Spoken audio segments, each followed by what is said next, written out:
Get ready for The Splash Live, Greater West Bloomfield's dedicated update show. Events, businesses, and people. Anything and anyone causing a ripple in the community. And now, let's dive in to The Splash Live. Good morning and welcome to The Splash Live. I am Larry Nilan, your host today. Very happy Thursday to all of you in West Bloomfield, Kego Harbor, Sylvan Lake, and Orchard Lake Village. The Splash Live is Greater West Bloomfield's daily TV and radio streaming show. Watch us live Monday through Friday from 9:30 to 10 a.m. on Civic Center TV. Also watch us on Comcast Channel 15, AT&T Channel 99, on the web at civiccentertv.com, on Civic Center TV's Facebook app, and you can even listen live on 89.3 Lakes FM. The Splash Live is part of Civic Center TV and Lake FM's 90 minutes of live local programming. So really there is no excuse to not watch us or listen to us because we are everywhere. So it looks like it's going to be a beautiful day here in West Bloomfield. The sun is shining. The forecast calls for mostly sunny skies the rest of the day and a high of 82. And the weekend it will be warming up with highs in the mid-80s Friday and Saturday and cooling off just a bit for Sunday. It always seems like it is hot and sunny and humid for Dream Cruise weekend, which kicks off tomorrow here in Metro Detroit. That should be a great time for everybody. We do want to warn everyone who is going to be out at the Dream Cruise and is going to be enjoying the weather this weekend that unfortunately you need to be careful for some unpleasant creatures that are going to be out there. Oakland County unfortunately discovered their first case of West Nile disease just the other day. They discovered it in an Oakland County gentleman who was donating blood, and they tested his blood and found that it was positive for West Nile. So make sure you put on your mosquito protection before doing any activities this weekend and the rest of the summer. Well, the long-anticipated expansion and renovations to the government campus in the city of Orchard Lake Village are underway. And yesterday there was a groundbreaking ceremony that I had the pleasure of attending. Let's take a look at what the future holds in Orchard Lake Village. 1, 2, 3. There you go. Yay! Okay. And with that, ground was formally broken at the City of Orchard Lake Village's municipal campus to modernize the police department and to relocate the Public Works building.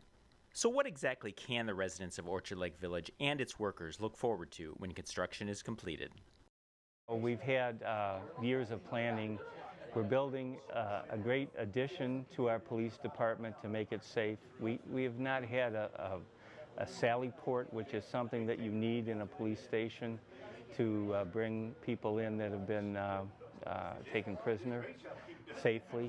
And so now we'll have that. We'll have a garage for our police vehicles, and we'll have a brand new DPW building. We have all this expensive DPW equipment that we maintain, and right now our building is inadequate for doing that maintenance. So we'll be much safer, we'll be much more efficient, and we'll have a proper police station separated from the City Hall itself with its own entrance. So it's going to be good for the public and much safer for our police officers. The Department of Public Works and the police force are the vital cogs in the city of Orchard Lake Village. And what has been their reaction knowing that their new buildings are finally under construction? Oh, the morale is great. I mean, they couldn't believe after all these years that it was really going to happen. And there were ups and downs, and there were issues, but we got through all of that, and now they see it's happening. They're really happy about it, and it's important that we keep those people happy. They're really dedicated to our city and to the people that they serve. We know that, and so we want to keep them safe. We want to keep them able to do their jobs. And we'll have facilities for female officers, which we don't really have now very well, for shower and changing and so forth, and that's important. We do have one female officer at the moment. Maybe we'll have more in the future. And so it's going to be pretty good. And with the groundbreaking in August of 2022, just what is the timeline for the completion of these facilities? Well, timeline, we've been saying a year, and I think we'll be good with that. We've run into a lot of bad soil conditions and so forth, but that's getting taken care of. And so we'll have buildings coming out of the ground hopefully in the next 60 to 90 days, and we'll be closed in by winter, and then they can do the interior work. So Yeah, it's going to take some time, but you know, anything worth doing takes some time. Reporting for the Splash Live, I'm Larry Nilan. Well, I can't wait to see what the final construction looks like in the city of Orchard Lake Village, and you can be sure we will keep you updated here on the Splash Live and be there for the grand opening of the new buildings. We're going to take a quick break, and when we come back, it's Thursday, and that means another visit from our good friends at West Bloomfield Parks. We'll be joined by Brittany Trout, Recreation Programmer for West Bloomfield Parks. Don't go away. We'll be right back with the Splash Live. Can I ask you a question? Why do you want to get the COVID-19 vaccine? I don't like getting sick. The virus will die. It will be easy to not catch it. Keep my family safe and keep playing soccer. Because I love being vaccinated. What's your hope for everyone? I hope everybody gets the vaccine to keep safe and strong. Be like happy, having fun everywhere. Everyone stay safe and hope you get the vaccine. In the face of COVID-19, staying healthy is important. And now the same is true as we face the flu. Influenza has the potential to infect millions, putting lives and the healthcare system at risk. Fortunately, it's easy to protect yourself. The flu vaccine is safe and effective, and with COVID-19 still spreading, it's essential. To see how you can hit this virus head-on, visit michigan.gov/flu. Connect with local leaders, philanthropists, and more. The Greater West Bloomfield Chamber of Commerce presents the 2022 Leadership Breakfast. Join the Chamber for a morning of insight with guest speaker Laura Graneman, with the whole event emceed by Fox 2 News anchor Roop Raj. Join your local businesses at the Wabeat Country Club September 13th at 8:30 a.m. Order your tickets by September 6th at westbloomfieldchamber.com/breakfast. We'll see you there.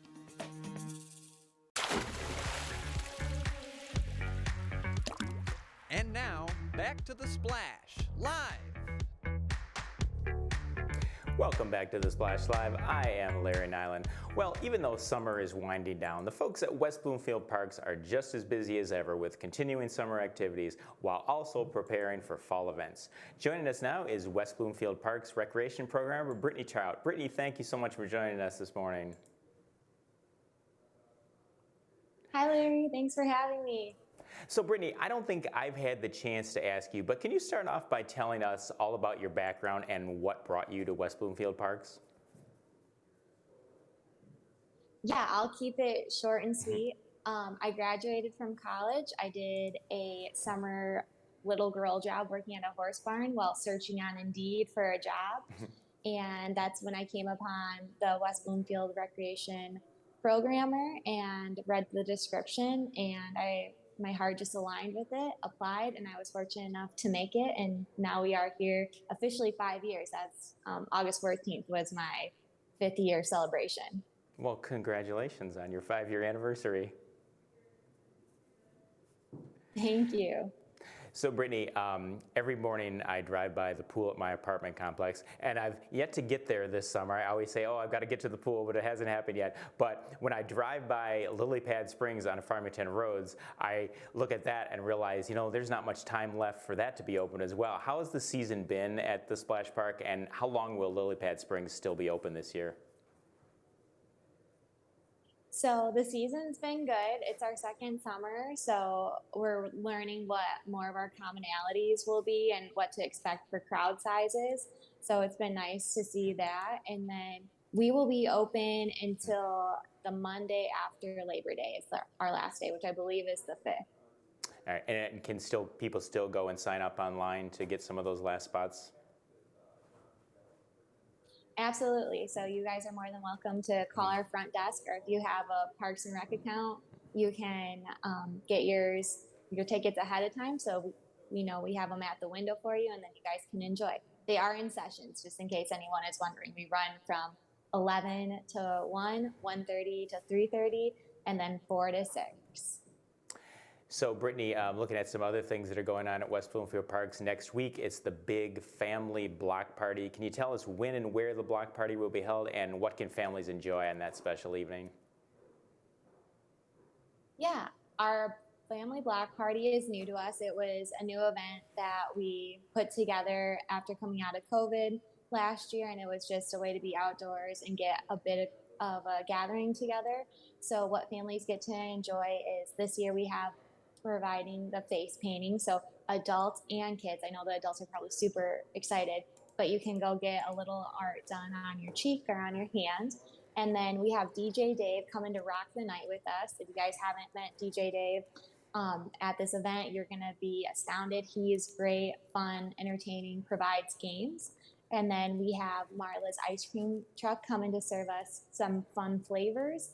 And then big fan of games. I don't know about you guys, but when we do our family gatherings, we play games at my house. So we'll be having some games out on the pavement to enjoy. We have the library coming who is providing a craft, and they'll have a little giveaway for everyone. And then we will also have Oakland Family Services joining us, and they'll have a little game too. So it's a fun night. It's a quick way to get out and about and get home on time for bed. And how much does it cost for families, and how can they get tickets for it? You can call our office and pre-register. It is $5 per person. And then we will also be doing sales the day of. So if you're not sure, you can come and we'll have the ability to check you in there and collect. And then it is at our Recreation Activity Center, which is located in the Civic Center between the library and the police department. And it's taking place out at the front. So you'll park over at the library and then come across, get checked in, and then enjoy the night. And it's from 5 to 7 p.m. So we mentioned earlier that summer is winding down and fall is right around the corner. Brittany, I know you're in charge of all the volunteers that so generously donate their time to West Bloomfield Parks. Can you talk about some fall volunteer opportunities that will be available for residents? Absolutely. So one of our events coming up is our camp out, and camp out is a crucial part in our Parks and Rec department. It's a really fun event. Families get to come spend the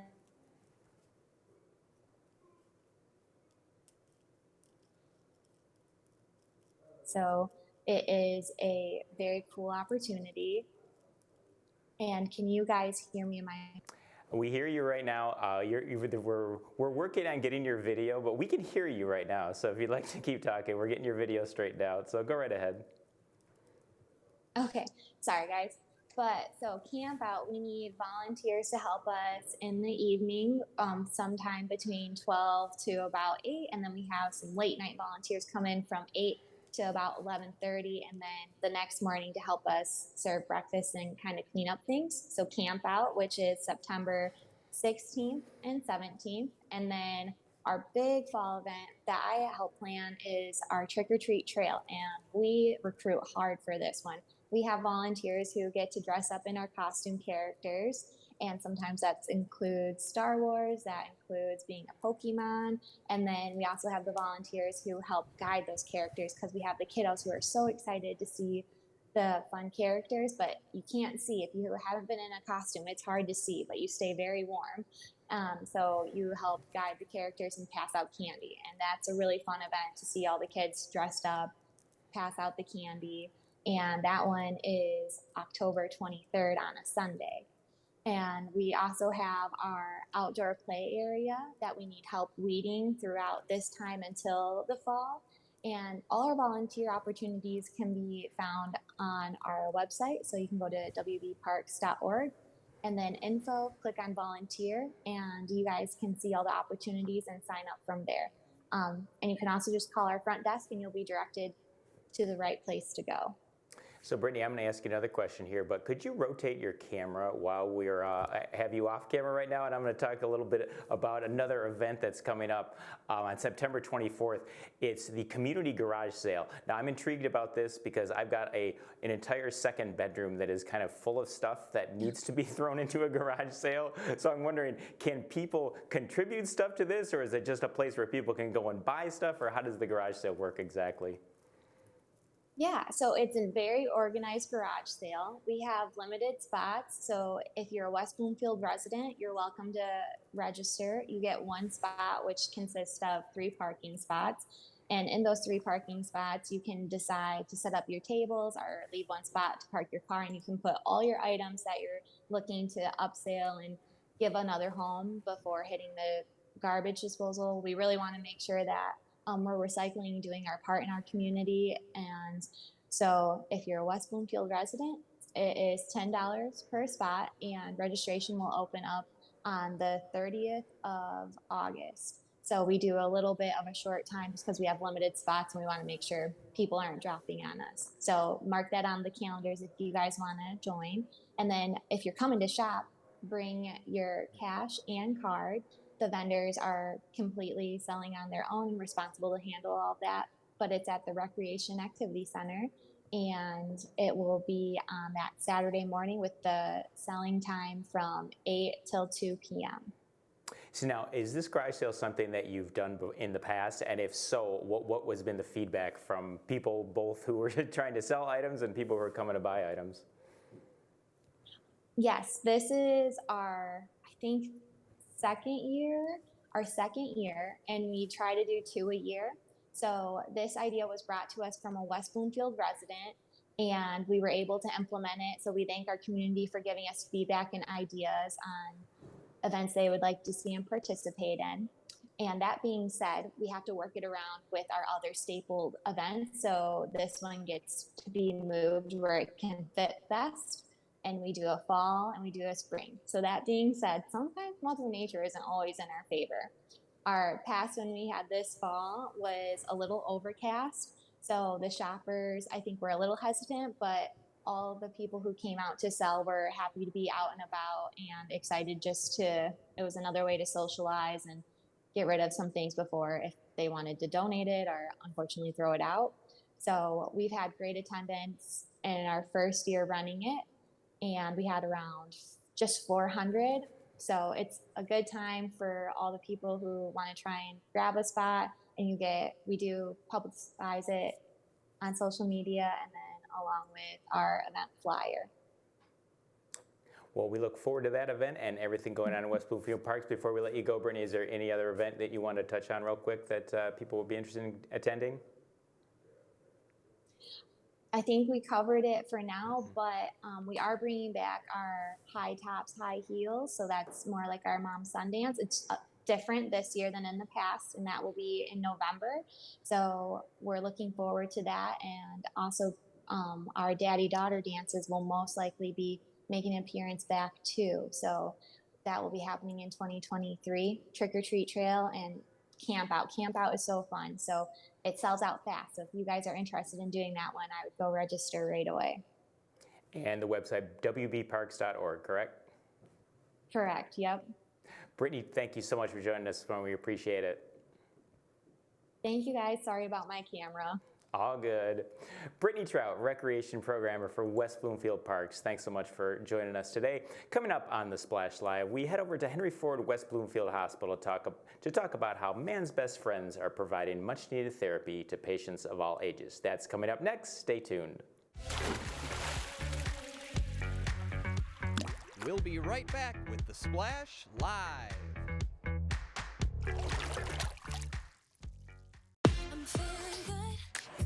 Let's savor these moments, made possible by the COVID-19 vaccine.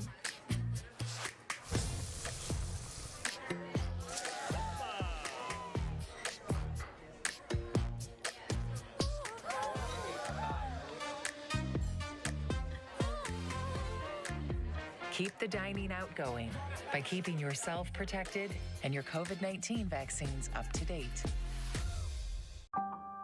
In the face of COVID-19, staying healthy is important. And now the same is true as we face the flu.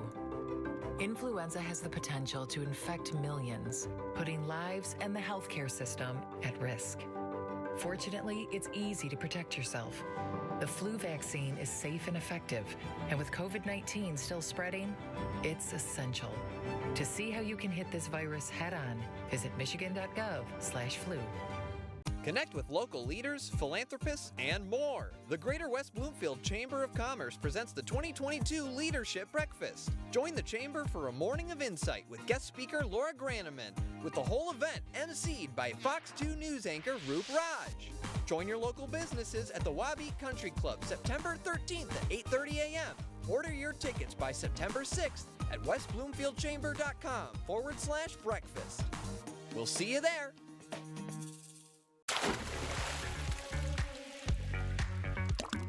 And now, back to the Splash, live. Welcome back to the Splash Live. I am Larry Nilan. Well, no one enjoys a stay in the hospital, but if you have to be there, what better treat could there be than getting a visit from a cute little four-legged canine, a therapy dog? Joining us now is Keith S. Fishman, Program Coordinator from the Sally and Bob Goldman Therapy Dog Program at Henry Ford West Bloomfield Hospital. Keith, thank you so much for joining us today. Good morning. Thank you very much for having me on. So Keith, can we start off by, can you tell us your background with dogs and how did you get involved in the therapy dog program at West Bloomfield Henry Ford Hospital?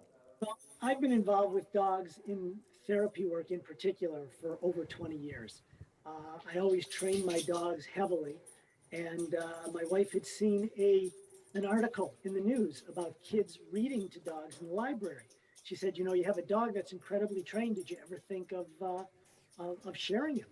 So I did, and got my dog certified as a therapy dog, and that started me out. And when Henry Ford West Bloomfield was built, about 13 years ago, they had a community outreach, walked in and talked to them and asked if they were interested in therapy dogs or if they had a program. And they had one facility dog, and they were looking to bring owner handler dogs in there. And that started me in Henry Ford. So Keith, I've been at the hospital with some relatives and stuff, and these therapy dogs come in, and it is such a bright light in the day when instead of just sitting there staring at the walls or staring at the tiny TV above you, they get to visit with a dog. How are these dogs chosen, and what kind of training do they have to go to become therapy dogs? Dogs have to undergo a lot of training. Obviously, when we choose a dog, we're going to be looking for a dog that's very stable. We're going to have to be looking for a dog that's going to love the work, which means they like the attention, they like people, they like handling, they're very engaging. So we choose dogs that have those personality traits, and then they go through a whole set of obedience training so that we know they're reliable, they'll do what they're asked, when they're asked, and we test them for things like, again, stability, making sure their dogs aren't frightened of much, because a hospital is a pretty busy environment. Dogs got to be able to handle pretty much anything and keep it in stride. So we do months of training, and then we actually do in-hospital training, and then we train our handlers to be with those dogs, so the dogs are also used to being with multiple handlers, so that when they come into the hospital, all you recognize and all you see is the dog. The rest looks absolutely seamless. And Keith, I know an interesting fact about the therapy program at Henry Ford West Bloomfield is that it is an entirely donation-funded program. How are donations solicited in order to keep these dogs visiting patients in the hospital? Thank you for mentioning that, by the way. Yeah, we are entirely donation-funded, and most of our funding comes from the employees themselves through employee giving. They recognize how important the dogs are in the hospital. They know how much they enjoy seeing the dogs in the hospital themselves, and they end up helping us fund the program. And it's got to pick up all the expenses for the dog, from purchasing a dog to training a dog to getting the dog's veterinary needs and feeding needs taken care of. So, and we also get outside donations as well. Obviously, it's called the Sally and Bob Goldman therapy dog program, because they made sure that we are taken care of there enough so that we can continue running the program and have that necessary buffer. But we welcome donations from the public as well, and we get a lot of those from people who have experienced the dogs themselves in the hospital, or a loved one who's experienced the dogs in the hospital. So Keith, I know the handlers bringing the dogs into the patient's room, it's a very interactive experience. And just wondering, during the COVID-19 pandemic, what kind of challenges did you folks have there in getting the dogs into the rooms to visit patients? Was the program suspended for a period of time?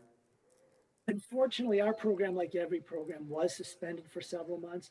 But I'm really pleased to say, with the work of people in the hospital and all the stakeholders, infection control, administration, we found a way and a very specific and a strict protocol for handling the dogs, where they could be in the hospital at any given time, what were safe places at the hospital. So we had to create a whole new protocol for the dogs to be in the hospital. And we had to do retraining of our handlers so they knew the protocols in the hospital. But it did allow us to be the first hospital in the entire state to get dogs back in the hospital. It started just common areas. It started purely for staff because they were so stressed out. And as COVID has released a little bit, we have continued to expand where in the hospital we go with the dogs. And at this point, I'm very pleased to say the dogs are back in the rooms under this protocol at the hospital now. So now patients in the rooms can get a chance to see the dogs again. That's great news. So when you do take the dogs around the rooms, is there a specific age group that you find that especially enjoys the visits from the therapy dogs? I mean, people would think it's the children, or is it maybe the seniors that enjoy getting those visits? Well, I would tell you, there's no such thing as a favorite age group. People just love seeing the dogs. They all do it their own way. The kids love to see the dogs. One of our favorite places is in pediatrics, of course, because kids just light up. But seniors love to see the dogs. The staff, sometimes we have trouble getting past the staff just to get into the room because they love seeing the dogs as well. So we just get a really nice greeting from everybody across the board when it comes to bringing in a dog. It's real easy to be doing that job as a volunteer because everyone smiles and they're happy to see you. So I know the sound of a dog leash, and it sounds like there's someone below you. Who do you have there with you? Well, there was, but he just left the room. It was Odin, but I'll try, if you want to get a minute, I'll mute myself so you don't hear the whistle, and he'll come back and we'll get a chance to see him before we finish up here. You can go ahead. You want to whistle? That's fine. It's live TV. It's okay. Odin here. He's on his way. Probably hear him clamoring down the stairs. Come here, Odin. Now we got two dogs for the price of one. Odin, sit. Hold on, I'll have to play with this just a little bit so you can see him. Odin. Oh, look at There's Odin. my boy Odin. He's my Doberman. He's a 2-year-old Doberman, and he's one of the therapy dogs at the hospital. And a lot of people like to collect their cards. We have these from all our dogs at the hospital so people can remember who it was that came in the room and visited with them. Those are awesome. I also saw a tweet recently by Henry Ford Health that featured some beautiful paintings that pay tribute to past and present Henry Ford therapy dogs. Do you know anything about that artwork there? We have had two beautiful artworks that have just recently been unveiled at the hospital. One was a painting of Benson, who was our second facility dog at the hospital, which means one of the dogs that was owned by the hospital itself or by the program itself. And it went right next to our painting of our first dog, which was Henry. And the other thing is we had a beautiful life-size sculpture of a therapy dog being hugged by a little 6-year-old girl. And that was to honor all of the dogs that come into the hospital, both facility dogs and owner-handled dogs, for all the dogs that have been there, all the dogs that are there, and all the dogs that are going to be part of our program, because they recognize at the hospital just how much joy they bring. Tell people in healthcare, the therapy dog program is the care portion. Nice. So Keith, before we let you go, could you just tell our viewers how they can donate to keep these furry friends as visitors at Henry Ford West Bloomfield? Absolutely. If you go to the Henry Ford West Bloomfield Hospital, there is a button that says Donate Now. Go to the Sally and Bob Goldman Therapy Dog Program, and you can donate there. And it's always greatly appreciated. It helps us make sure we've got plenty of dogs in the hospital. There's no such thing as too many dogs in the hospital. Keith, thank you so much for joining us today. We really appreciate it. Thank you very much for having me. You have a terrific day. You as well. Keith Fishman, Program Coordinator from the Sally and Bob Goldman Therapy Dog Program at Henry Ford West Bloomfield. Well, we want to thank everyone for joining us today. We are about to wrap it up here. That is the Splash Live, Greater West Bloomfield's very own TV, radio, and streaming show. We will see you tomorrow, West Bloomfield.